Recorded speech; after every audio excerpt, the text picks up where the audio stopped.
Chapter 4 of Foundation Stones to Happiness and Success. Chapter 4.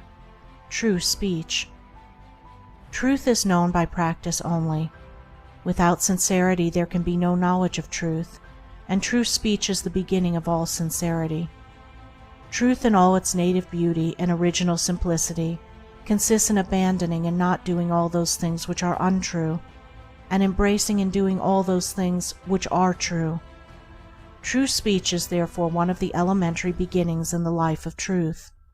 Falsehood, and all forms of deception, slander, and all forms of evil speaking, these must be totally abandoned and abolished before the mind can receive even a small degree of spiritual enlightenment.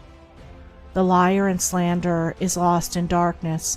So deep is his darkness that he cannot distinguish between good and evil, and he persuades himself that his lying and evil speaking are necessary and good, that he is thereby protecting himself and other people. Let the would-be student of higher things look to himself and beware of self-delusion.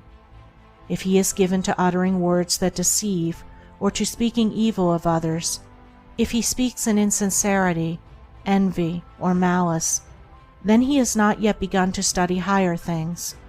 He may be studying metaphysics, or miracles, or psychic phenomena, or astral wonders. He may be studying how to commune with invisible beings, to travel invisibly during sleep, or to produce curious phenomena. He may even study spirituality theoretically and as a mere book study. But if he is a deceiver and a backbiter, the higher life is hidden from him. For the higher things are these: uprightness, sincerity, innocence, purity, kindness, gentleness, faithfulness, humility, patience, pity, sympathy, self-sacrifice, joy, goodwill, love. And he who would study them, know them, and make them his own, must practice them. There is no other way. Lying and evil speaking belong to the lowest forms of spiritual ignorance, and there can be no such thing as spiritual enlightenment while they are practiced. Their parents are selfishness and hatred. Slander is akin to lying, but it is even more subtle, as it is frequently associated with indignation, and by assuming more successfully the appearance of truth, it ensnares many who would not tell a deliberate falsehood. For there are two sides to slander. There is the making of repeating of it, and there is the listening to it and acting upon it. The slanderer would be powerless without a listener. Evil words require an ear that is receptive to evil in which they may fall, before they can flourish. Therefore, he who listens to a slanderer, who believes it, and allows himself to be influenced against the person whose character and reputation are defamed, is in the same position as the one who framed or repeated the evil report. The evil speaker is a positive slanderer. The evil listener is a passive slanderer. The two are cooperators in the propagation of evil. Slander is a common vice and a dark and deadly one. An evil report begins in ignorance and pursues its blind way in darkness. It generally takes its rise in a misunderstanding.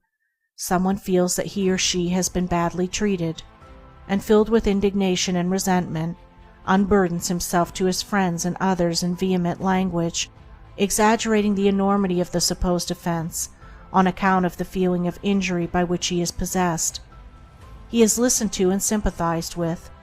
The listeners, without hearing the other person's version of what has taken place, and on no other proof than the violent words of an angry man or woman, become cold in their attitude towards the one spoken against, and repeat to others what they have been told, and as such repetition is always more or less inaccurate, a distorted and altogether untrue report is soon passing from mouth to mouth.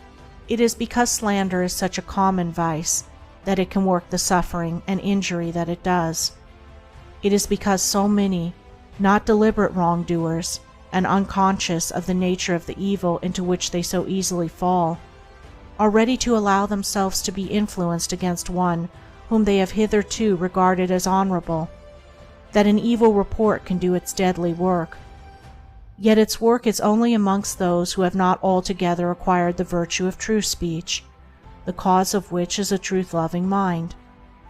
When one who has not entirely freed himself from repeating or believing an evil report about another hears of an evil report about himself, his mind becomes aflame in burning resentment, his sleep is broken, and his peace of mind is destroyed. He thinks the cause of all his suffering is the other man and what the other man has said about him, and is ignorant of the truth that the root and cause of his suffering lies in his own readiness to believe an evil report about another. The virtuous man, he who has attained to true speech, and whose mind is sealed against even the appearance of evil speaking, cannot be injured and disturbed by any evil reports concerning himself, and although his reputation may for a time be stained in the minds of those who are prone to suggestions of evil, his integrity remains untouched and his character unsoiled, for no one can be stained by the evil deeds of another, but only by his own wrongdoing. And so, through all misrepresentation, misunderstanding, and contumely, he is untroubled and unrevengeful, his sleep is undisturbed, and his mind remains in peace. True speech is the beginning of a pure, wise, and well-ordered life. If one would attain to purity of life, if he would lessen the evil and suffering of the world, let him abandon falsehood and slander in thought and word. Let him avoid even the appearance of these things, for there are no lies and slanders so deadly as those which are half-truths. And let him not be a participant in evil speaking by listening to it. Let him also have compassion on the evil speaker, knowing how such a one is binding himself to suffering and unrest. For no liar can know the bliss of truth, no slanderer can enter into the kingdom of peace. By the words which he utters is a man's spiritual condition declared. By these also is he finally and infallibly adjudged. For as the Divine Master of the Christian world has declared, "By thy words shalt thou be justified, and by thy words shalt thou be condemned." End of chapter 4.